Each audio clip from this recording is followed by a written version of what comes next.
Okay, currencies, starting with the DXY. So I'm looking for this A, B, C structure for the 5 in this diagonal to finish the 1 up in the DXY. And this now, off the recent low, gave us a diagonal to here for a 1, 2, 3 into the 1618, 4 held the 1.0, 2 as of yesterday's high hit the 2.0 on the nose. That gives us 5 up, and we started to come back reasonably strongly this morning. So I'm just looking for this move down to 94.69 to 94.36 and then up again in the DXY. And I've actually taken it right down to an hourly chart in this just to keep a track on it. Don't trade the DXY, I trade the euro against it.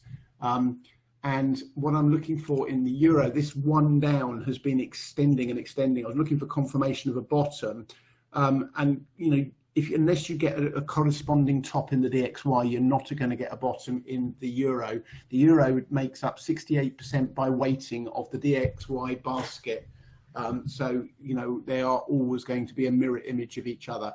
But now looking for the euro to come up here in the 2. If you want the long trade, by all means take it. I'm not particularly enamored of the idea. I'm going to wait for this 2 up, and then I want the 3, 4, 5 down to a lot lower in the euro. And then cable's being a pig. It didn't come down and hit the fib, and it started to bounce rather strongly. This can still be a final 4th, and then we get the 5th down. But I haven't taken an entry. I'm kind of wishing I did this morning. I sort of chewed on it, and you know, procrastination is not a very profitable habit in trading. I'm looking for it to take out 1.3028 to confirm this lows in. And if you want the long, wait for the pullback to hold a fib retrace against this small move up would be the more sensible idea. I wouldn't go chasing the thing here. And what we're looking for is this C of this 2 up here.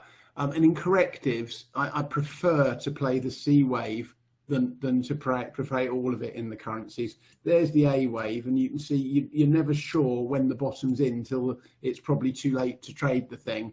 Much better to look for the C waves. So there's a potential setup in the cable pair if we come down 1 step further and hit the fib, or hold a retrace against whatever this initial move up proves to be. Now, US dollar, Japanese yen, which is behaving itself impeccably, extended up here and hit the 2.0 on the nose for this 3 here.